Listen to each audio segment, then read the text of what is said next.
दिल का दरिया। To hear this beautiful song from our achiever, keep listening till the end. Hello everyone, welcome to Meet the Achievers. Today we are starting off with the new season of CAT 2020 Achievers. And we are starting this with one of our very special achievers who is our CAT topper for Genesis. Let's welcome Saurabh Jaiswal. Saurabh, welcome to the show. Thank you so much sir. I would like you to tell our viewers about your profile in brief in terms of आपको experience है कि नहीं, fresher हो, आपने engineering कौन सी stream से की है, 10th 12th, थोड़ा सा बैकग्राउंड बताएंगे, उसके बाद कैट प्रिपरेशन पे आएंगे आपकी. Sure sir. So as you all know, my name is Saurabh Jaiswal and I am originally from Ranchi, Jharkhand. और ट्वेल्थ द तक city of schooling, Dhoni, right? Yes sir, city of Dhoni. So twelfth तक स्कूलिंग टीपीएस रांची से की थी। तो टेंथ में 10 सीजीपीए था। Twelfth में भी 85% के अराउंड था। गुड. उसके बाद ट्रिपल आईटी पुणे गया बीटेक करने के लिए इलेक्ट्रॉनिक्स एंड कम्युनिकेशंस में। वहाँ पे 85% है और इस साल 2021 में ही पास आउट करूंगा, which means I am a fresher. Oh Saurabh, बहुत अच्छा लगा एक फ्रेशर, बहुत दिनों बाद हम एक टॉपर की बात कर रहे हैं जो हमारा जेनेसिस का कैट टॉपर है और एक फ्रेशर है. सो काफ़ी स्टूडेंट्स को मोटिवेशन मिलेगा because right now the students in this pandemic situation, right, everybody is a bit confuse, right? So I want them to get motivated hearing your story that how did you achieved the percentile which you achieved, how did you converted the calls, those calls which you converted. तो पहले थोड़ा सा आप ज़्यादा surprise ना रखते हुए students को आप ये स्टूडेंट फेटर्निटी को पूरे बताएंगे कि आपने कैट में क्या परसेंटाइल था, जैट में क्या परसेंटाइल था, आपके मेजर कॉल्स कौन से थे? Sure sir. So CAT percentile was 99.83 great. और जैट में सर इट वाज 99.91। अरे and great. if I talk about sectionals, so CAT में VRC was 95, DILR was 99.98 and Quants was approximately 99.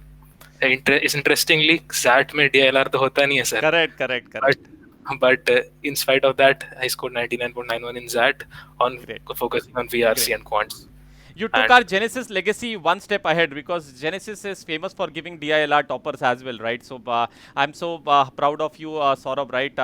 Saurabh, ये तो रही कैट की बात और जैट की बात जो मेजर थे, राइट? पहले आपकी प्रिपरेशन से चालू करते हैं, फिर देखेंगे कि इनमें से कॉल्स कहाँ से आए, आपने कैसे कौन सा कॉलेज चूज करना है, क्या करना है. पर पहले ये देखें कि आप फ्रेशर थे तो yes, ऑब्वियसली आपका ये पहला कैट होगा, राइट? yes sir, एंड पहला जैट होगा, राइट? सो yes sir. इन सब एग्जाम्स में आपने कैसे तैयारी कब चालू की? क्या आपने 2 साल पहले ही चालू कर दी थी, फर्स्ट ईयर से सेकेंड ईयर ऑफ कॉलेज या थर्ड ईयर ऑफ कॉलेज? कब चालू की तैयारी, व्यूअर्स को बताएंगे थोड़ा? Sure sir. So sir, somewhere in between में ओह अचानक से ट्रिगर हुआ कि प्लेसमेंट्स क्योंकि डाउन चल रहे थे उस टाइम पे जी. और एमबीए मेरे प्लान में डेफिनेटली था। तो डिसाइड किया मैं और मेरे एक फ्रेंड ने कि we will take on CAT this year itself, क्योंकि 2 साल वेट करके देना, क्योंकि उस समय हमारे पास थोड़ा स्पेयर टाइम भी था और अपॉर्चुनिटी भी अच्छी लग रही थी। तो हमने सोचा कि इस साल ही अपियर करते हैं कैट पे। अब कैट में अपियर करना है तो ये तो डेफिनेट है कि एक अच्छा गाइडेंस की बहुत ज़रूरत पड़ती है जी. अगर आपको अचीव करना है तो।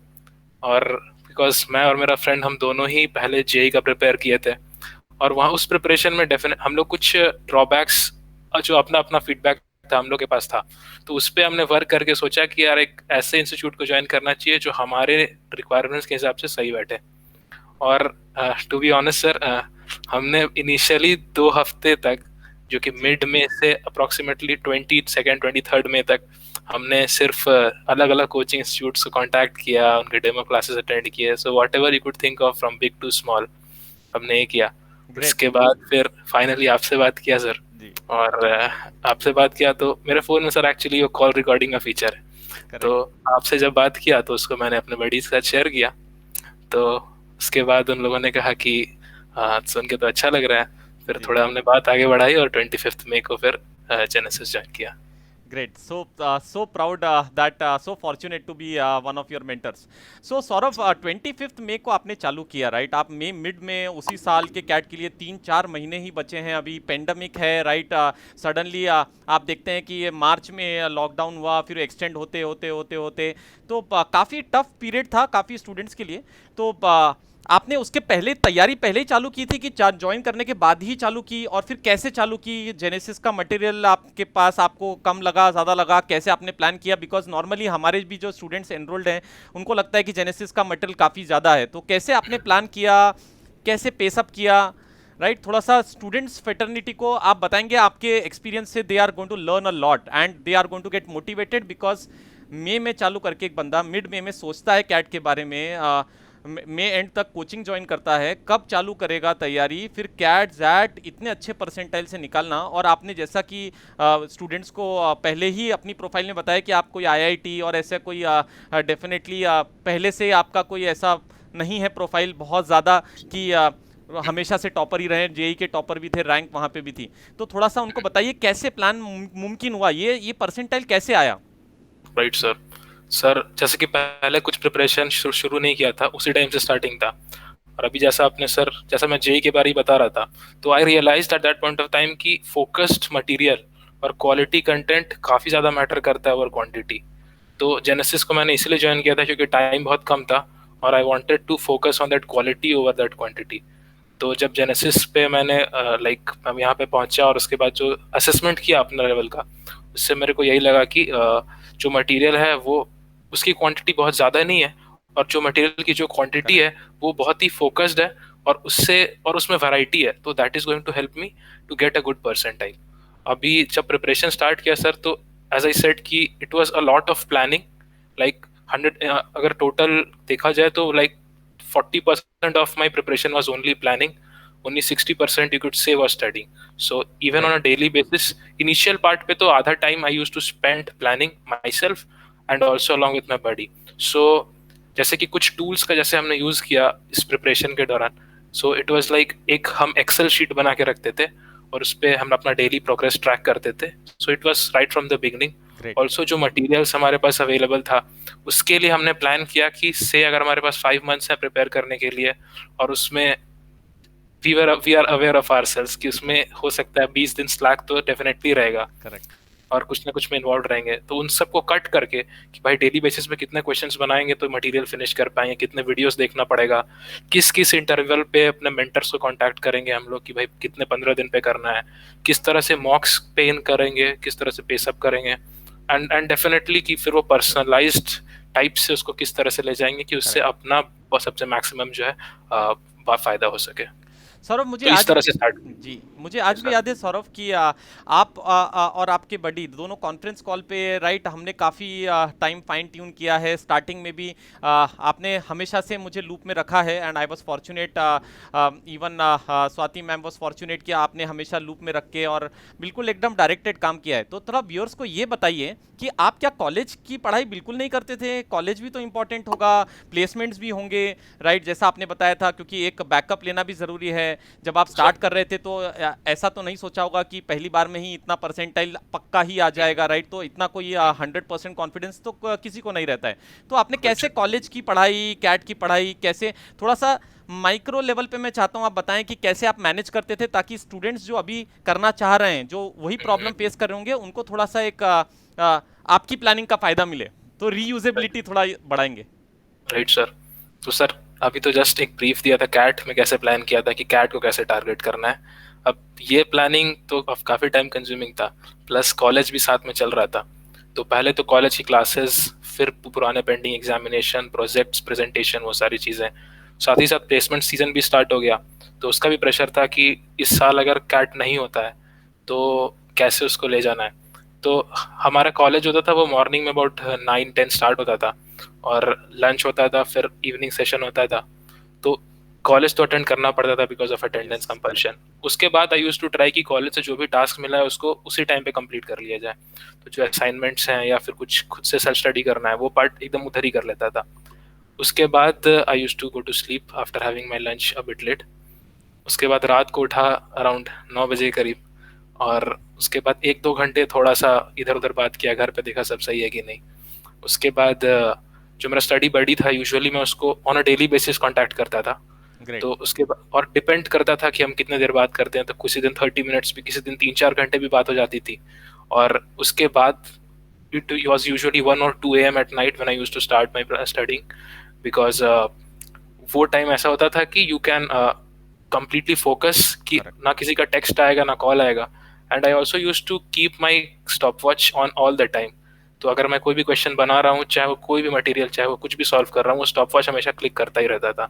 सो वो टाइम का प्रेशर लाइक पूरे प्रिपरेशन के टाइम पे रहा ही। उसके बाद सुबह हो जाता था 7-8 बजे। उसके ग्रेट। बाद अ कभी कभी टिपिकल उस time, engineer, right? Yes sir, कभी कभी उस टाइम पे भी यूँ हो जाता था सर कि ऑल्दो उस टाइम में मैं ट्राई करता था 2-3 घंटे सोने का, पर किसी किसी दिन वो टेंशन के कारण वो भी नहीं होता था। तो 10-15 मिनट थोड़ा योगा किया और उसके बाद वापस थोड़ा पढ़ा, फिर college and loop. Correct. So, viewers, let me put it straight in front of you. It's not easy, right? Because here we have a achiever, right, who not only uh, dared to dream big, but every day worked 200% and made sure that he leave no stone unturned to achieve whatever he had put as his realistic aim, right? So maybe you can call it a dream or a realistic objective. Saurabh, ये तो काफ़ी motivate करेगा मेरे हिसाब से students को। अब थोड़ा सा हम इस पे आते हैं कि आपने मॉक्स कितने लिखने थे, कैसे आपने पहला मॉक कब लिखा, क्योंकि अब जब आप ज्वाइन ही मई 25 को कर रहे हैं, जून तक आते आते आपने प्लानिंग किया, तो पहला मॉक कब लिखा, कितने टोटल मॉक्स लिखे, और मॉक का एनालिसिस कैसे करते थे, क्या प्लानिंग किया, आपका कौन सा सेक्शन वीक था, कौन सा सेक्शन स्ट्रांग था, कैसे आपने वो ओवरकम किया, क्योंकि तीनों सेक्शन में बैलेंस स्कोर है आपका।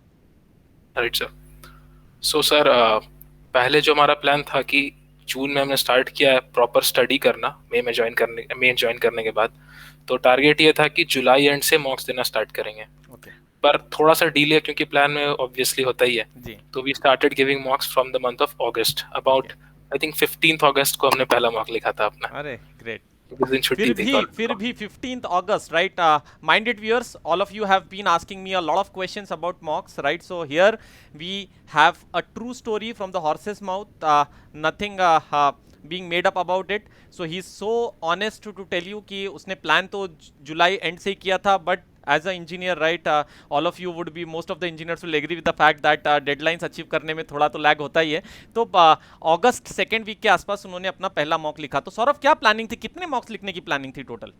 सर इनिशियली जब स्टार्ट किया था तो आई स्टिल रिमेम्बर कि we had plan to give about 100 mocks. पर वो करेक्ट। अनरियलिस्टिक था टाइम फ्रेम के हिसाब से, 4-5 महीने जो थे। करेक्ट, मुझे आज भी तो वो कॉल याद है। Yes sir. तो in reality I think we wrote about 40-45 mocks great. Each, me and my study partner. Great. Great. तो अब आपने उसको एनालिसिस कैसे करते थे, वीकर सेक्शन थोड़ा सा बताएंगे, राइट? आपका उसको आपने कैसे टैकल किया, बिकॉज जो भी स्टूडेंट स्टार्ट करते हैं, तीनों सेक्शन बहुत ही रेयरली किसी के बैलेंस रहते हैं। कहीं ना कहीं एक वीकर सेक्शन रहता है, कहीं ना कहीं एक सेक्शन स्ट्रेंथ रहता है जिस पे आप कैपिटलाइज करते हैं, ओवरऑल स्कोर बढ़ाता है आपका। तो थोड़ा सा उसके बारे में अगर डिटेल में अगर आप व्यूअर्स को बताएंगे तो काफ़ी फायदा होगा उनको। Sure sir. तो जैसे मेरे कैट के परसेंटाइल थे sir, highest in DILR, then in quants and then in VRC, उसी ऑर्डर में मेरे स्ट्रेंथ्स भी लाई करते थे। बट बस डिफरेंस ये था कि जब प्रिपेयर करना स्टार्ट किया था तो इतना अच्छा नहीं था ये तीनों section. Okay. So I knew कि DILR में स्कोर मैक्सिमाइज करना था, ये डे वन से ही मेरा पर्सनल टारगेट था। क्वांट्स, बिकॉज इंजीनियरिंग बैकग्राउंड है तो क्वांट्स होगा ही, इसमें कोई डाउट नहीं है। और VRC was weak. So day one से मन में थोड़ा फियर रहता ही था कि कहीं ऐसा ना हो कि सेक्शनल कट ऑफ में VRC पे अटक जाए। तो if I talk about VRC, तो after a lot of planning I just came with one plan कि एग्जाम के दिन एक्यूरेसी पर ही फोकस करना है VRC में, और उस पर कुछ स्पेशल करने की कोशिश नहीं करनी है, वरना उस पर सेक्शनल चला जाएगा। और DILR में फोकस जो पूरी प्लानिंग थी उसके एंड पे एक ही बात पे पहुंचा, एग्जाम के दिन अच्छे केस स्टडीज चूज करने हैं और पूरा एनर्जी लगा करके उनको सॉल्व करना है, क्योंकि वही वो सेक्शन है जो मेरे को इस एग्जाम के हर्डल के पार ले जा सकता है। एंड क्वांट्स के लिए जो स्ट्रैटेजी था वो सिर्फ और सिर्फ यही था कि क्वेश्चन में फंसना नहीं है, जो क्वेश्चन इजीली बन रहे हैं उनको बनाते जाओ, क्योंकि क्वेश्चन तो सारे बनेंगे लेकिन टाइम को मैनेज करना है, वो इम्पोर्टेंट है। तो इस स्ट्रैटेजी को दिमाग में रखते हुए प्रिपरेशन को स्टार्ट किया था। और ये आइडिया अबाउट 15-20 डेज प्रिपरेशन में आने के बाद ही ये चीज़ क्लियर हो गया था कि अगर मेरे को ले जाना है उधर तक तो इसी तरह से प्रिपेयर करना पड़ेगा। उसके बाद फिर इसी तरह से VRC में, क्योंकि बहुत बहुत हाई टारगेट नहीं था, तो सिर्फ कोचिंग का मटेरियल ही पढ़ा, उसके बाहर कुछ भी नहीं पढ़ा, कोई वोकैबुलरी नहीं, कोई एसे नहीं, कुछ भी नहीं, लाइक जीरो, ऑनेस्टली जीरो। सिर्फ क्वेश्चन जो थे उसको सॉल्व किया, जो लेक्चर्स थे वो देखा। ग्रेट। डीआईएलआर में क्या था कि जो क्वेश्चंस की वैरायटी थी वो सारा सॉल्व किया, और उसको ओकेजनली रिवाइज भी करता रहता था। Because I remember on a call I said कि सर डीएलआर में तो सब बन ही जानता है, इसमें रिवाइज करने की क्या जरूरत। करेक्ट। तो आपने कहा था कि it is important to remember how you solve that particular question. तो वहां से उस दिन उस कॉल के बाद बैठ करके पूरा पीछे का रिवाइज किया, और उससे ये एडवांटेज हुआ कि हर क्वेश्चन को एक there is a way to represent that particular question, कि अगर इस तरह का फॉर एग्जांपल फ्लोर का क्वेश्चन है या अरेंजमेंट का क्वेश्चन है, उसको आप पेपर पे एक अलग वे में लिखते हैं। Correct. So I just memorise that way कि इस तरह क्वेश्चन आएगा तो उसको किस तरह से रिप्रेजेंट करेंगे। Correct. Once you can represent that in that particular way, फिर it is very easy to solve that question. तो फॉर्चुनेटली एग्जाम डे तक ऐसा हो गया था कि on the day of the exam, मतलब I was able to touch almost all the caselets, और जो थोड़ा सा मिस्टेक हुआ वो क्वेश्चन गलत कर रीड करने की वजह से हुआ। तो एक और केसलेट पूरा गलत हो गया आपका, इतने 52 marks, I still remember right, your marks in DILR actual marks are 52 right, और वो भी तब जब एक पूरा केसलेट आपका रीडिंग के कारण, एक छोटी सी सिली मिस्टेक के कारण गलत हो गया, राइट? सर, और मतलब लाइक सर वो आई अज्यूम्ड कि that is going to be correct until the day the results came out. Correct. So and और जो एक क्वेश्चन लास्ट में 2-3 ऑप्शन छूट गए थे, वो भी इसीलिए सिर्फ हुआ था क्योंकि 4-5 मिनट कम पड़ गया था, वरना it was like all the question solved in DLR. Great. And So, capitalizing your strength is yes sir, important. On the other hand, you need to stress on overcoming your weaknesses also. और ये सौरभ की strategy थी, हर mock के analysis में भी उन्होंने ऐसे ही approach किया, राइट, कि इंग्लिश में एक्यूरेसी पे कॉन्सेंट्रेट किया। मैं सिर्फ नटशेल में अपने व्यूअर्स को फिर से बता रहा हूँ, उन्होंने एक्यूरेसी पे फोकस किया, राइट। डीआईएलआर में सिलेक्शन ऑफ केसलेट्स, रिप्रेजेंटेशन पे, जैसा कि स्वाति मैम भी बताती आई हैं हमेशा से, उन्होंने उस पर फोकस किया। और जो हमारा क्वांट था उसमें जस्ट ही मेड श्योर कि किसी क्वेश्चन में फंसना नहीं है, राइट, जो आपसे, यस क्योंकि सारे क्वेश्चन ही बन जाएंगे, as he rightly pointed out, absolutely to the T, right, he was bull's eye in explaining it, कि सारे क्वेश्चन भले ही बन जाएं, लेकिन आप वहाँ पे वही क्वेश्चन बनाएंगे जो विद इन टाइम लिमिट सबसे कम टाइम में होंगे। बहुत बढ़िया सौरभ, ये तो अब कैट तक हम पहुंच गए, राइट। और कैट वाले डी डे वाले दिन आप सब कुछ एज प्लान्ड हुआ आपका, थोड़ा उसको बताते हुए, फिर उसके बाद आपने कैट के जस्ट बाद आपने जैट पे कंसंट्रेट किया, आपने जीडीपीआई पे कंसंट्रेट किया, were you expecting the same result?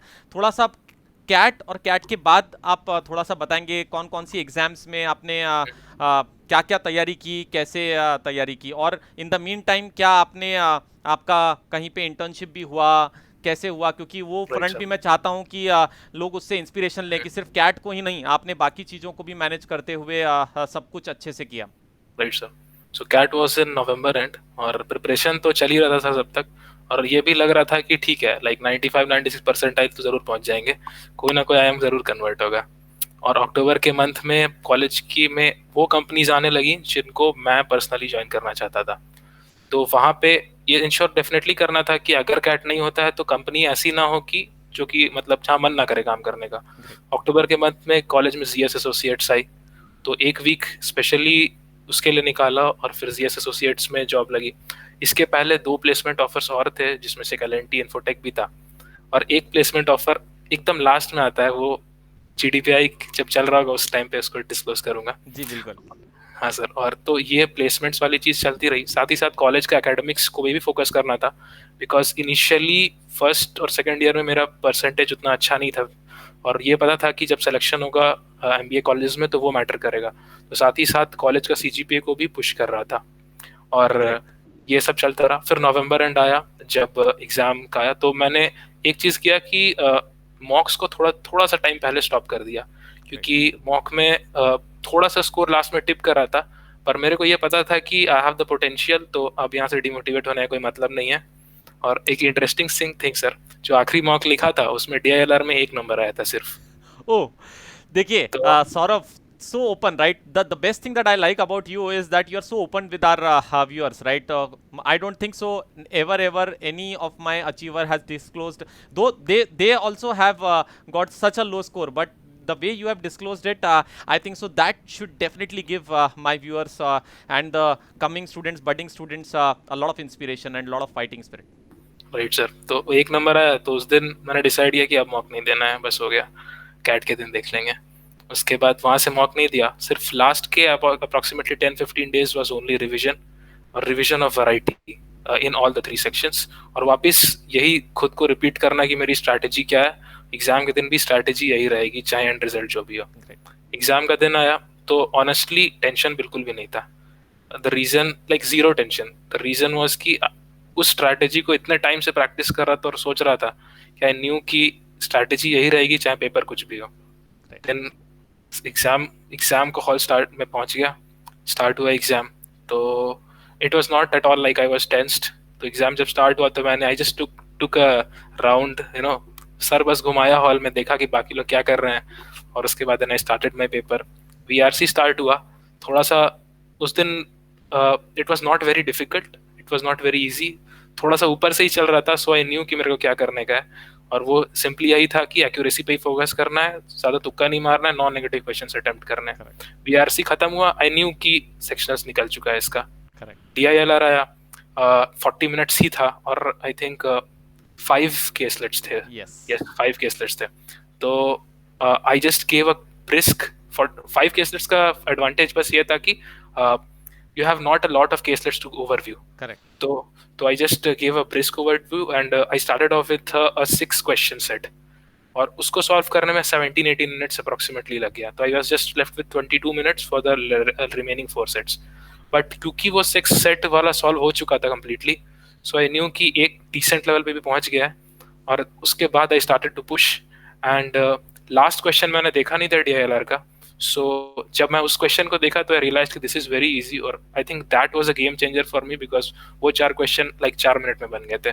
सो और जब यहाँ से मैं डीएलआर सेक्शन से निकला, so I was already 2/3 of the exam is over, and so far it has went as it was planned for मी।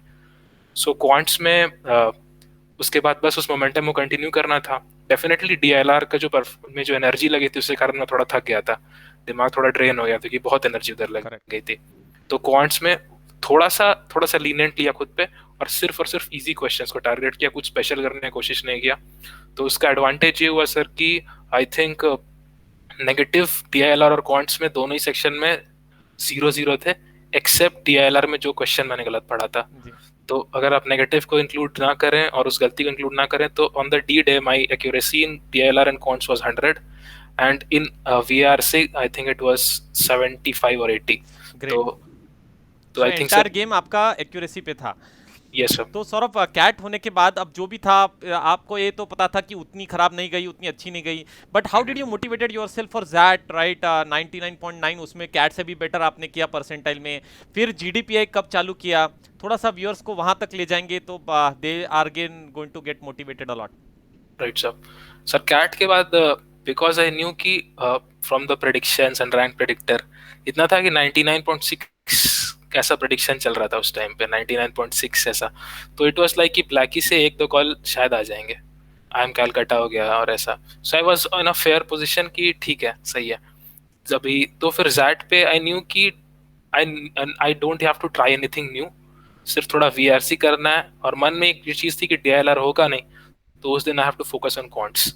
और जैट का ये भी फायदा रहता है कि you can focus on the section, like time limit नहीं होता है सेक्शन का। तो I kept that in mind. और डिसीजन मेकिंग पे I did not put in any special effort, थोड़ा सा बस देखा। और जब जैट पे अपीयर किया तो I started off with quants, और पहले क्वांट का एक क्वेश्चन खत्म कर दिया पूरा, जितना भी मुझे आता था। उसके बाद फिर वीएआरसी और डिसीजन मेकिंग बीच में जगल करते हुए आगे बढ़ा। तो 5 क्वेश्चन इधर से बनाए, 5 डीएम से बनाए, और उसके बाद लास्ट में उसका जो जनरल एप्टीट्यूड होता है उसको सॉल्व किया। एंड आई थिंक कि जैट में 25 मिनट्स ऐसा मेरे पास एक्स्ट्रा बच ही गया था, जितना आता था उतना कर दिया था। और क्योंकि उसके एक दिन पहले ही कैट का रिजल्ट आ गया था, तो वंस अगेन जैट के दिन कोई प्रेशर नहीं था। So I think that also helped. Saurabh, XAT के लिए कितने मॉक्स लिखे होंगे आपने लगभग? सर जैट का भी मॉक नहीं लिखा था। Oh my God, right? So see, he's again so fair and so open to give his 100% whatever he did honestly to all our viewers. ठीक है, अभी सौरभ, कैट का रिजल्ट आ गया, राइट, अब GDPI, right, so were you thinking कि अरे 99.8 तो cross हो गया, अब तो कैट निकल ही गया है, और ब्लैक की कॉल आ गए हैं, राइट, तो सभी हैं, कहीं ना कहीं कन्वर्ट हो ही जाएगा, ये माइंडसेट से आपने चालू किया, या आपको पता था कि कितना कंपटीशन है सेकंड लेवल पे और ज़्यादा टफ है कल कॉल कन्वर्ट करना, तो कैसे आप अपनी जीडीपीआई की प्रिपरेशन को लेकर, and how important do you think so it is for any serious student at this stage, क्या करना चाहिए उसे? Right sir. सर जैसे I focused in the beginning itself कि मेरे लिए स्ट्रैटेजी सब कुछ था, उसी स्ट्रैटेजी की वजह से ही मैंने जैट का एक भी मॉक नहीं लिखा था, because once again I had that strategy in my mind. और क्वेश्चन तो क्योंकि जब कैट में बने हैं तो जैट में भी बनेंगे, तो दैट स्ट्रैटेजी वॉज देयर, तो मुझे लगा कि my strategy is good, so I can directly proceed with the exam. और उसी स्ट्रैटेजी को लेकर के जीडीपीआई में भी मैं इन किया। और इनिशियली बिकॉज 99.6 था, तो इट वाज जस्ट शोइंग कि आई एम कैलकाटा से ही कॉल आएगा और किधर से भी नहीं आएगा। So I faltered for some time, and also XAT and IFT exams were there, तो थोड़ा सा उधर डेफिनेटली फोकस शिफ्ट हो गया था। तो at that point of time I think I wasted about 20 to 25 days before I seriously started to prepare for the interviews. And that happened about 15 days after the CAT results came out. तो CAT result आ गए, 15 दिन हो गया, कुछ calls भी आ गए उसके बाद, तो फिर रियलाइज हुआ कि अरे अपने पास तो पूरा ब्लैक ही आ गया है और इंटरव्यू के लिए प्रॉपर प्रिपरेशन स्टार्ट किया नहीं है, तो थोड़ा प्रेशर आया। और also my internship was about to start in the next month itself, तो मेरे पास अप्रोक्सीमेटली 15 दिन ही थे to kick start my interview preparation. So वहाँ से फिर मैंने अपना इंटरव्यू प्रिपरेशन स्टार्ट किया, और उसको भी टारगेटेड वे में ले गया बिकॉज जनरल अवेयरनेस का जीरो था। तो वंस अगेन जैसा सर वो कैट की प्रिपरेशन के टाइम में बोला था मैंने कि मैंने जेनेसिस इसलिए ज्वाइन किया था because I wanted quality.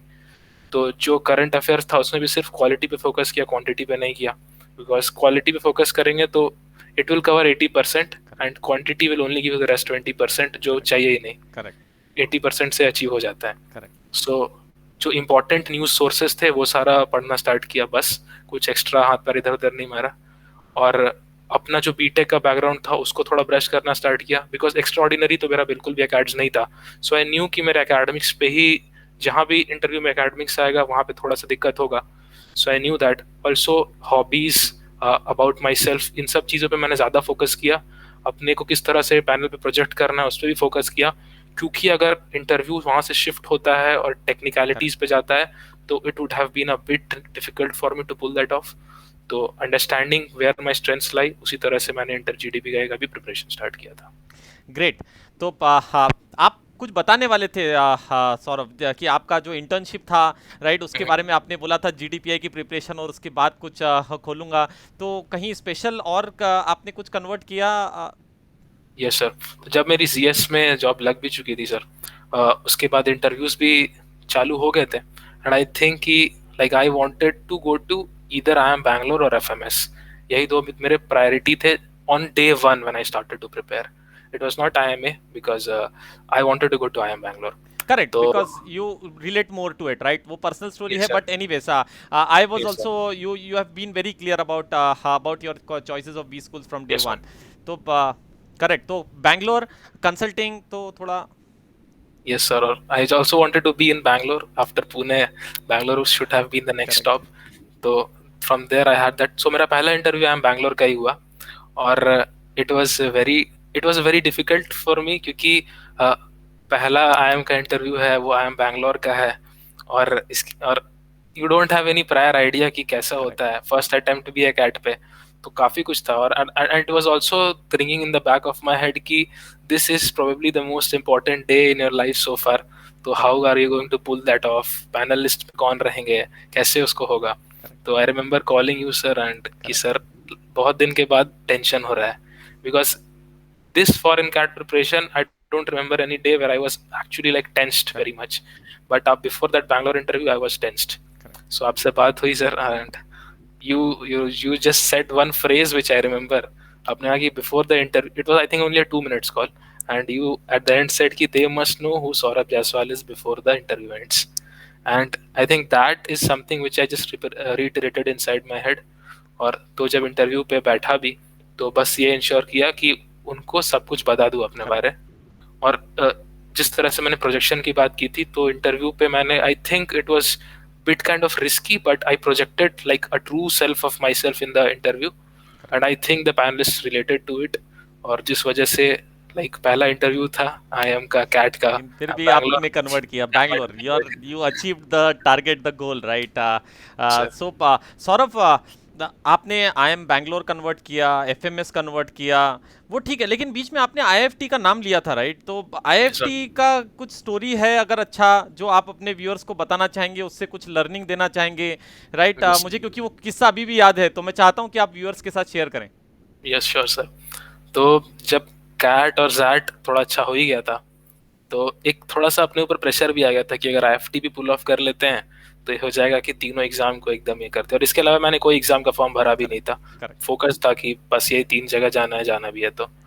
And तो आईएफटी वाले दिन I just entered the address of the exam centre in my Google Maps and straight away went there. थोड़ा टाइम को शॉर्ट ही लेके चला था क्योंकि उतना प्रेशर भी नहीं था कि बहुत पहले जाना है। करेक्ट। 2 एग्जाम लिख जब ही चुके हैं उसके पहले, तो हाँ, थोड़ा और वो कंफर्टेबल दोनों है। में अच्छा हो ही गया और आईएफटी का रैंक भी थोड़ा नीचे है correct, correct, and I have all the above calls, so I correct. Was like ठीक है। When I reach the centre थोड़ी भीड़ वहाँ पे कम थी, तो आई थॉट कि थोड़ा लेट हो गया, कोई बात नहीं। जब गेट पे पहुंचा तो उनको एडमिट कार्ड दिखाया, तो उन्होंने बताया कि this is the second centre, the actual exam is happening at the other centre. And then I checked, so I realised कि सेंटर गलत हो गया and the real centre is approximately 26 kilometres away. Oh my उसके बाद God. Like 30 minutes एकदम वो बहुत risky driving बाप रे। करके सेंटर पे पहुंचे and I think I was the last person to be allowed to enter the examination centre.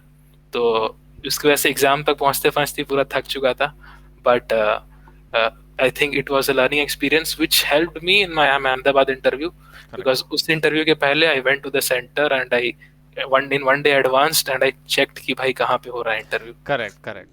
तो कहीं ना कहीं आप व्यूअर्स को ये बोलना चाहेंगे कि हाँ, थोड़ा सा हर एग्जाम के पहले अगर आप कंफर्टेबल हो जाएं सेंटर से, राइट, आपको पता हो, थोड़ा एक बफर लेके चलें, थोड़ा पहले भी पहुंच जाएं तो, right? So this is a learning उसी कारण से। But let me tell all my viewers कि आईएफटी में लेट पहुंचने के बाद, इतना सब होने के बाद भी, we have a talented student with us today who not only got a call from IFT, though he didn't did justice with the percentile, right? Because but still he not only got a call but converted him also. IFT के call को convert करने का एक किस्सा मुझे याद है, कहीं ना कहीं आपने फिर से अपने ट्रम्प कार्ड पे खेला वहां पे भी, राइट? और वहां पे वो ट्रम्प कार्ड चला, तो उसी से हम एंड करना चाहेंगे। वो ट्रम्प कार्ड क्या था, तो थोड़ा बताएंगे सौरभ? Right sir. तो सर लाइक पिछले क्वेश्चन में आपने कहा था कि एक स्पेशल चीज क्या हुई थी, तो आई एम बैंगलोर का इंटरव्यू जब अच्छा गया एंड आई न्यू कि it is going to be certainly converted because they like, आप बता सकते हैं कि पैनलिस्ट को पसंद आए हो कि नहीं। करेक्ट, सो आई न्यू कि they liked me and I converted that call. So उसके नेक्स्ट डे ही कॉलेज में आई डेलॉयट यूएसआई, और तो नेक्स्ट डे मैं बैठा, वो भी कन्वर्ट हो गया। ओह, तो आई थिंक वो इंटरव्यू का मोमेंटम उधर कैरी कर गया और वो करेक्ट। निकल गया। And so Deloitte was the card which you were talking about, कि डेलॉयट भी आपके हाथ में था। काफी लोग एमबीए करने के बाद डेलॉयट एम करते हैं, but you had a chance to convert that and you converted Deloitte also. Great. yes sir, so I just और I think it was also a part of my strategy because calls आने का मतलब ये नहीं कि convert होगा ही होगा, and since I was already working in ZS, तो if I had to resign from that company and ऐसा कुछ हो जाए कि मेरे को कॉलेज ज्वाइन नहीं कर पाया उस ईयर, तो आई न्यू कि एक ऑफर और चाहिए जो इस यहाँ छोड़ने के बाद भी मेरे पास अवेलेबल हो। So with that, it was like plan C. So with that thing in mind I appeared for that interview and I cleared that. तो आईएफटी के इंटरव्यू में आपने अपना ट्रम्प कार्ड जो खेला वो क्या था सौरभ, और उसी से हमने बोला हम एंड करना चाहेंगे। Right sir. तो सर ये ट्रम्प कार्ड मैं बैंगलोर के इंटरव्यू भी खेलना चाहता था, बट उस दिन इंटरव्यू 35 मिनट दूसरी जगह पे चल गया, तो जरूरत नहीं पड़ी। Although I played it but they said कि no no it's fine, so I said okay. जब आईएफटी का इंटरव्यू आया सर, तो आई न्यू कि फॉरेन अफेयर्स के बारे में तो लिटरली जीरो आइडिया है, एंड कुछ लोगों के मॉक इंटरव्यूज का ओवरव्यू देखा तो आई न्यू कि आज तो ग्रिलिंग होना निश्चित है। So I thought of playing something different, so I projected a different side कि I am a very cultural kind of guy, और अपना म्यूजिकल बैकग्राउंड वहाँ पे प्रेजेंट किया और थोड़ा सा अपने आप थोड़ा ड्रामेटिक वे में प्रेजेंट किया as an artist, and I think the panelist like that. और जो मेरे पैनल में, I think it was the director of IFT himself, तो he himself is a musician which I got to know after that interview. तो उन्होंने मेरे से गाना वगैरह सुना और उस पर भी हमारा काफ़ी डिस्कशन हुआ. तो my majority of IFT interview went on that. So Great. I think that helped me over there, and not just in this interview, also in a few interviews. IIM Shillong was there, IIM Amritsar was there. So in those interviews also, I presented this side of musical side, and fortunately they were also converted. So I knew that this is a trump card, which in the worst case I can certainly play. And I Great. also ensured sir कि जितने भी calls आए थे उन सारे में interview में बैठूं, एक भी स्किप नहीं किया. और आई थिंक ऑलमोस्ट सभी सभी या तो कन्वर्ट हुए या तो वेट लिस्ट हो गया. Great. So here I'll present you the summary, right? A very honest person, a true engineer by heart, right? A very, very nice human being, right? Who was very open to share all his experiences with you all, right? So I think so. If this can't motivate the students, nothing can. So please take a leaf out of his book, and you also need to replicate the success that he got. Saurabh, हम आपको अभी तक हमने आज तक किसी भी meet the achievers में ऐसा नहीं किया है, पर हम चाहेंगे कि इसको एंड भी थोड़ा अच्छे से करें, क्योंकि आप हमारे जेनेसिस के कैट टॉपर जैट टॉपर हो. एक छोटा सा गाना हो जाए आपकी पसंद का, थोड़ा व्यूअर्स को लाइट मोड पे, अगर इफ पॉसिबल. Sure sir. तो अभी क्या है सर कि गिटार को मैं नीचे रूम पे ही ले आया हूँ अपने पास. जी जी. पहले ऊपर प्ले करता था. अच्छा. तो अभी क्या है कि काम करते करते या किसी से फ्रस्ट्रेशन थोड़ा होता है तो गिटार को बस बगल में ही रखता हूँ, तो 2 मिनट बजा लिया. सारे. और उसका ये भी रहता है कि थोड़ा अभी जो इवेंट मीटिंग्स होती हैं या कॉलेज के स्टूडेंट के साथ कनेक्ट होता है या कुछ और भी रहता है, तो whenever they say कि कुछ बजा दो भाई, तो guitar is always there beside me. Correct correct.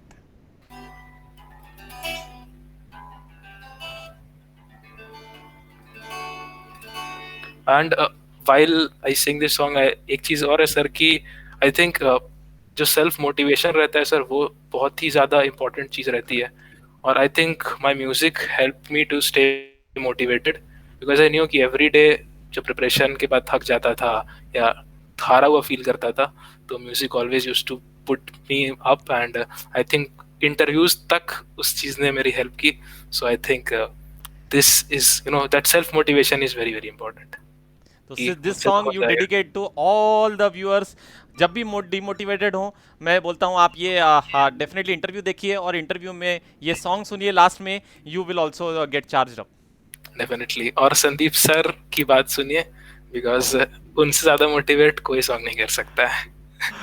So nice of you.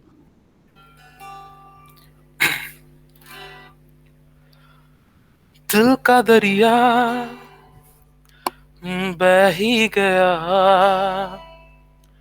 राह में यूं जो तू मिल गया, मुश्किल से मैं संभला था, टूट गया हूँ फिर एक दफा, बात बिगड़ी है इस कदर, दिल है टूटा, टूटे हैं हम,